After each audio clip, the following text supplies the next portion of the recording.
Salut! Alors ça y est, on commence à avoir des beaux jours, on a les fleurs qui sortent, on a pas mal de plantes aussi là en feuilles. Là je voulais te faire voir celle-là, tu vois, avec ses feuilles un petit peu crénelées. Tu vois, ça pousse en rosace là, en rosette. Et puis derrière, il y a une petite nervure centrale là, il y a des petits picots qui sont au centre. Ça, il s'agit de la laitue sauvage, on en trouve plein en ce moment. Tu vois, elle est vraiment assez facile à repérer. Et puis à côté, là, on peut manger tout en salade. Celle-là plus celle-là, là, la lampsane. La lampsane, j'en parle souvent, c'est une plante que j'aime beaucoup. Tu vois, le moyen mémotechnique, c'est que ça ressemble à une sardine désarrêtée. Donc on pourrait penser que c'est un pissenlit, mais non. Voilà, c'est la lampsane, elle est très goûteuse aussi. Et puis, on pourra aussi rajouter, et ben là, on a des jeunes pousses de Vesse. Alors, j'essaie de te faire voir ça. Voilà. Ici, des jeunes pousses de Vesse. Donc ça, on a mis des fabacées, comme les petits pois. Si on les laisse pousser, on va avoir des petits pois plus tard. Mais là, moi, je les mange comme ça. Au stade de feuilles, elles sont juste excellentes. Tu vois, c'est des feuilles alternes, des petites feuilles très alternes. Elles sont velues. Et puis, si tu prends la loupe de botaniste, tu verras un petit peu de violet sur les bordures. Bordeaux-violet. Et c'est légèrement dufteux.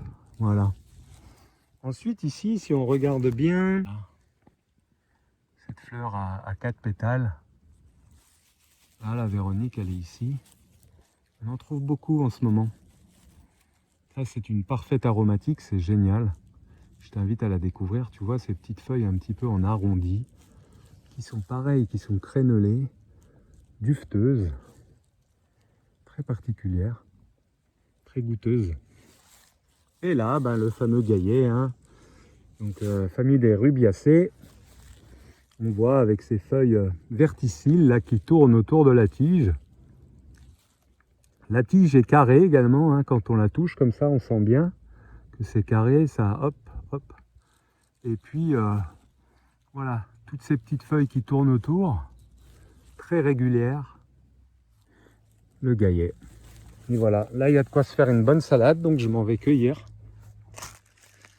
tout ça et puis me faire un bon petit mélange. Et puis en ce moment on trouve évidemment beaucoup de primes verts, on trouve des pâquerettes également, donc tout ça, ça va être aussi des choses que je vais mélanger. Alors pâquerettes, on peut aussi utiliser les feuilles, les feuilles et les fleurs bien évidemment, mais bien souvent on ne pense pas à manger les feuilles, c'est dommage, parce qu'il y a matière à faire plein de choses. Ah bah là, intéressant. Je sais pas si tu vois là, ce que je viens de découvrir.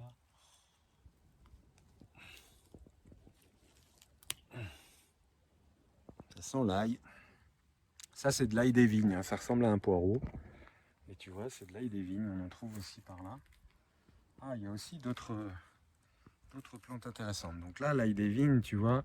Après, ce que ça va faire, moi j'aime bien ramasser le fruit. Ça fait un fruit rouge, vraiment qui sent beaucoup l'ail. Et là, ça sent l'ail. Alors, bon, une règle que peut-être tu connais, toute plante qui sent l'ail, elle est potentiellement comestible. Donc, n'hésite pas. Alors ici, on voit, ça c'est des feuilles de coquelicot. Tu vois, regarde. Ça c'est pareil, on peut les manger. Je peux les mettre dans ma salade, tu vois, elles sont vraiment, elles sont vraiment magnifiques au niveau esthétisme. Ça c'est magnifiquement beau et bon aussi, très goûtu. C'est un petit goût de prune en fait, j'adore. Coquelicot, moi je mange feuilles et également les fleurs.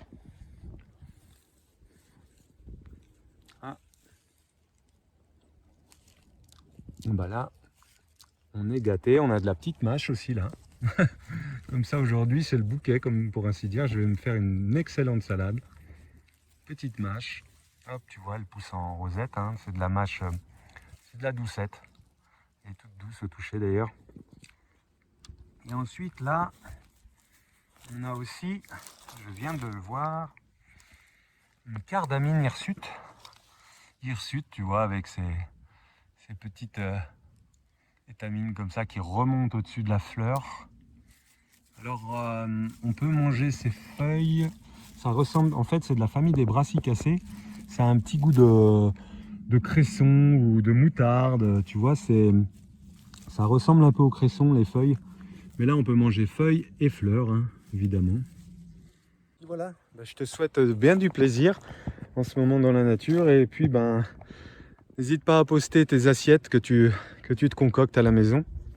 Donc là, ça sera essentiellement de la salade avec ça. Après, bien que, par exemple, je fais aussi des soupes et je fais des gratins avec les feuilles de coquelicot, hein, qu'on a vu tout à l'heure. Et puis voilà, il y a nos limites au niveau de la créativité. On fait comme on le souhaite et surtout ce qui nous inspire. Voilà, magnifique journée.